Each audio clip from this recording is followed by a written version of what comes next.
Good day, kids. Welcome to English 3 virtual class. Today, we are going to discuss Quarter 1, Module 11. Let's talk. I am Jason A. Baroquillo, your English teacher for today. Before we start our discussion, bring out your Quarter 1, Module 11, your ball pen, and your paper or notebook. After going through this module, you are expected to initiate conversations with peers in a variety of school settings. What I know. The following skills are important when having a conversation with someone. Know the skills that tell you how sociable you are. Copy the table below in your notebook. Read and check the box that corresponds to your answer. Number 1. I can pay attention to someone who is talking. Number 2. I can talk to someone about different topics. Number 3. I can decide on what question to ask. Number 4. I can let people know that I am thankful for good things. Number 5. I can ask for help whenever I need it.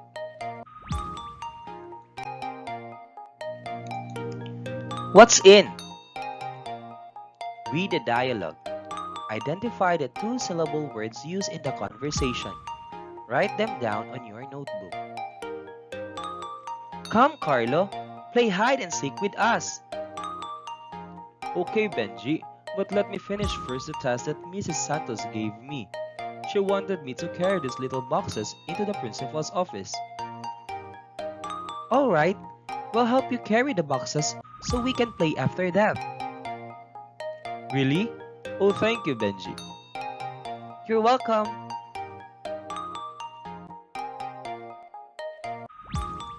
What's new? Read the dialogue. Answer the questions that follow. Write it in your notebook. Motive question.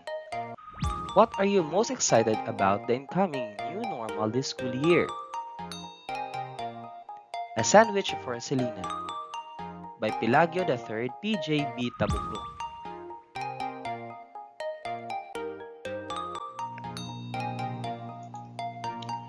It was recess time. Franco went to the canteen to satisfy himself by eating healthy foods. He bought 2 egg sandwiches and a glass of lemonade for snacks. After paying the bill at the cashier, he went on to look for a vacant table. Then, he spotted his classmate Selena sitting alone at the canteen. Hello, Selena. Is this seat taken? Can I share the table with you? Oh, Franco. Hi. Sure, you can sit here with me. Thank you, Selena. By the way, have you submitted your output in our English class? Not yet, Franco. I am actually working on it now.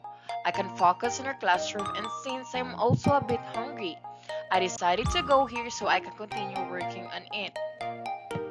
Oh, I see. What did you have for snacks then? I learned from my mom that your brain functions well if you eat the right food. Well, I just had a bag of chips earlier and a soda. Not that I'm saying it's not good, but I think it's best for you to eat healthy foods. It helps your brain think well and make your body becomes healthy. Here, you can have this sandwich and I'll share it with you. That's so kind of you, Franco. Thank you so much. I'll bear that in mind next time. I'm already finishing up my output.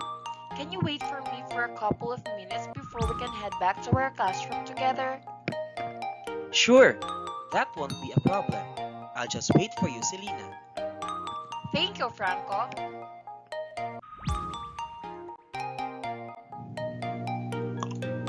Comprehension questions. Number 1. What did Franco have for snacks?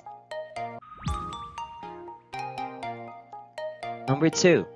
What was Selena doing at the canteen? What did she have for snacks? Number 3. What did Franco offer Selena? Why? Number 4. If you were Selena, how would you feel about Franco's kindness?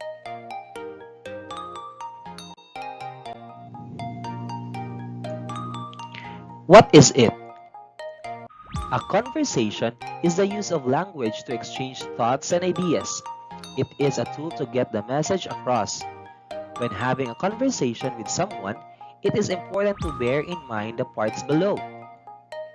Number 1. Greeting. This is when you say hi or hello. Number 2. Introduction. This is when you start to open a topic. Number 3. Exchange. This is when you discuss on certain points about your topic. It is important to stay on the topic and always use polite words in speaking. Number 4. Summary. This is when you wrap up your talk and ensure that you understand each other. Number 5. Closing. This is when you say your gratitude for his or her time before saying goodbye. What's more? Activity A.1. I comic it. Complete the conversation by supplying the comic strips below. Do it in your notebook. Francis and James were walking home from school together. They wondered what happened during the whole day, so they asked each other about it. First conversation. Second conversation. Third conversation. Fourth conversation.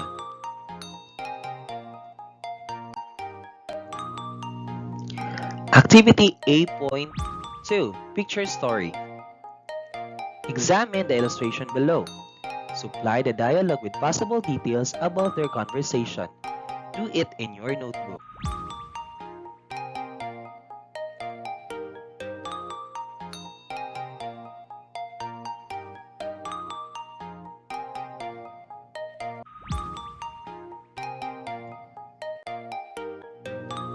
Activity B.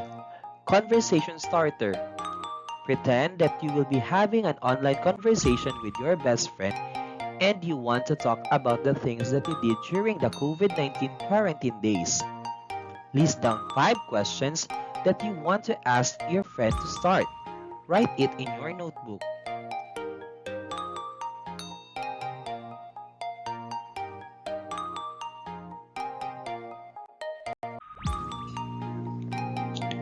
What I have learned. Answer the following questions. Write it in your notebook. What is a conversation? Number 2. What are the parts of a conversation? Number 3. How can you keep the atmosphere great in a conversation with peer?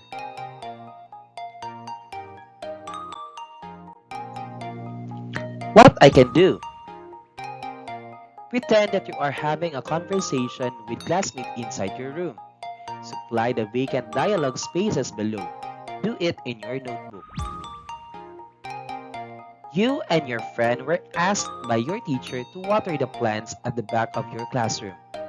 When you saw the healthy plants, you talk about the ones you have at home. Oh, what beautiful plants we have in here.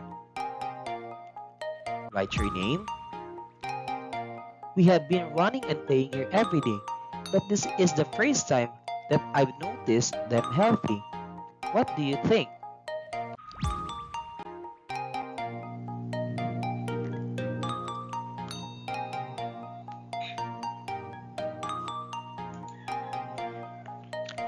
We have many plants at home. How about you? Can you name few?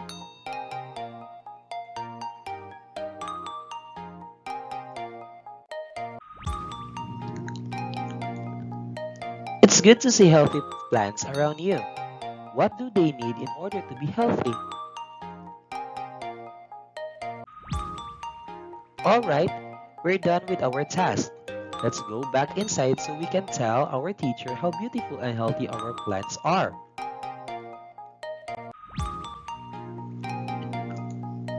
Assessment. Determine which part of the school the following conversations take place. Write your answers in your notebook. Number 1. Hi Martin, have you finished reading the book about the Philippine Islands? Hello Leo. Yes, I have. In fact, I will return this now. Okay, maybe I'll go with you in the library because I'll borrow that book right after you return it. Okay, Leo.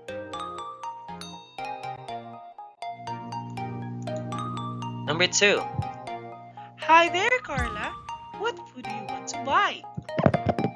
Oh, hey Gina. I want to have some putsita. I also want to try that colorful sapin-sapin over there. Those are great choices. They taste really great. I bet they do. Come, let's buy and sit over there. Number 3. Those are really cool shoes, Brian. Thank you, Jack. Mom gave it to me as a birthday present. I do really like them. Have you tried playing on the court wearing those?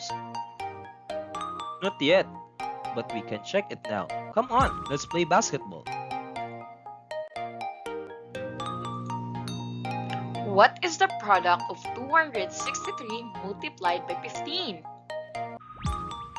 Excuse me, ma'am. I have an answer. Yes, Ryan. Go to the board and show the whole class your answer. Yes, ma'am. Number 5. Wow, Diane. Your group's vegetables are ready for harvest. These tomatoes are really healthy looking. Indeed, they are, Mina. Mrs. Cruz will be happy if she sees our bountiful harvest. Yes, she will. We'll also harvest our eggplants and spring onions. Okay, Mina. Additional activities. You were asked by your teacher, Miss Ramos, to borrow garden tools from the janitor because she is going to uproot a few plants from your classroom's flower garden later in the afternoon. How will you go through with a conversation with the school janitor? List down 5 sentences that you will use in your conversation.